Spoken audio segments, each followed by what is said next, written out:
Hello everyone. तो आज के इस वीडियो में we are going to discuss about section 7 Hindu marriage act का। जो सेक्शन 6 है हिंदू मैरिज एक्ट का वो रिपील्ड हो चुका है। So we are going forward with the section 7। क्या कहता है ये section 7? It talks about ceremonies for a Hindu marriage. Ceremonies means what all ceremonies are performed for a Hindu marriage. We have already known who are Hindus, okay? अब सिख, जैन, इन सबके ना different rituals हो सकते हैं.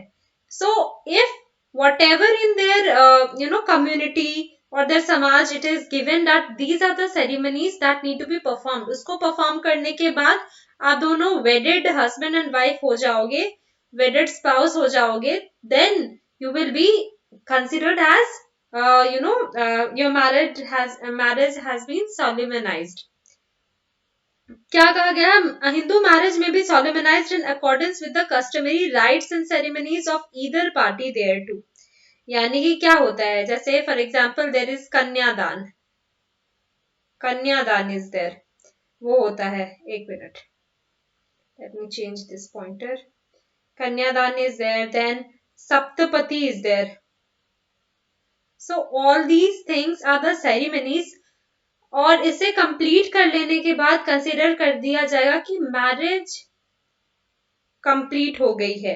Where such rites and ceremonies include saptapadi, that is taking the 7 steps by the bridegroom and the bride jointly before the sacred fire, the marriage becomes complete and binding when the 7th step is taken. जहां सप्तपति यानी 7 फेरा होता है, वहां पे marriage कब complete होगा? जब 7वां फेरा ले लिया जाता है. That is said so. Now मान लो कि आपकी मैरिज तो कंप्लीट हो गई है, ए और बी है, उनकी मैरिज तो कंप्लीट हो गई है, बट ए और बी की जो कंसेंट थी वो या तो वैलिड नहीं है या वो माइनर है. तो क्या इनका मैरिज वैलिड होगा? Their marriage will not be valid, but it would be void. या फिर उसको voidable कर सकते हो. अब मान लो कि A और B का ना they had a void marriage और they have a child C. तो क्या ये C illegitimate child होगा या will it be legitimate child? तो दो मैरिज पूरा परफॉर्म किया गया था, बट ये void मैरिज कंसिडर हुआ है, फिर भी ये जो चाइल्ड सी है उसको लेजिटिमेट ही माना जाएगा. उसको वही चाइल्ड, जैसे नॉर्मली इनकी मैरिज यदि एक्चुअली परफॉर्म हो गई होती नॉर्मल सर्कमस्टांसेस में, तो इस बच्चे को जो राइट मिलता वो same right will be provided here also. यदि ऐसा नहीं होता तो she would be considered as the bastard child, but इस सिनारियो में वैसा नहीं है. तो यही है आपका सेक्शन 7 जिसमें सेरेमनीज का बात करते हैं. Now we are moving forward to section 8 which talks about registration of marriage.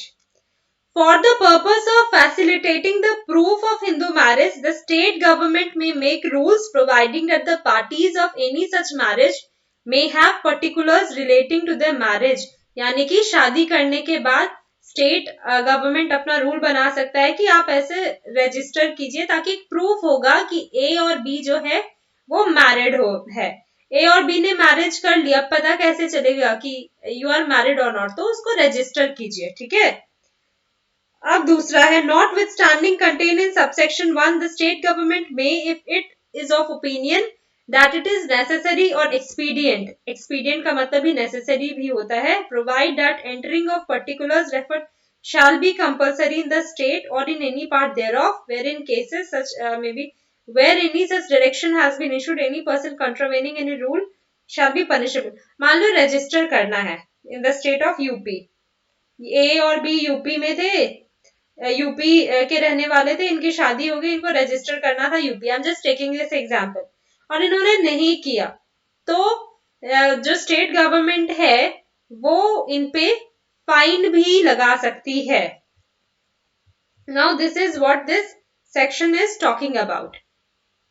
ठीक है. Now all rules made under this section shall be laid before the state legislature as soon as be after be made. ये state government अपनी policies बनाती है, ठीक है. The Hindu marriage register shall at all reasonable time be open for inspection and shall be admissible as evidence of the statement therein contained and certified extract.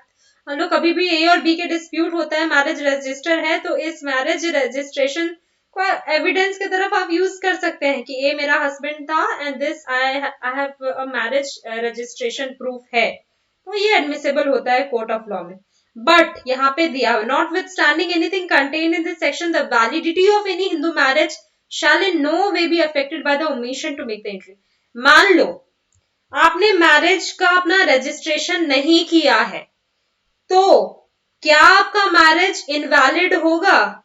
The answer is no. यदि आपने marriage register नहीं किया है, you can be fined, but your marriage cannot be declared invalid. ठीक है. With this, I'm ending this video. I hope you understood and be very free to give your feedback. I will definitely read them and coming forward with the next videos. Take care and have a nice day.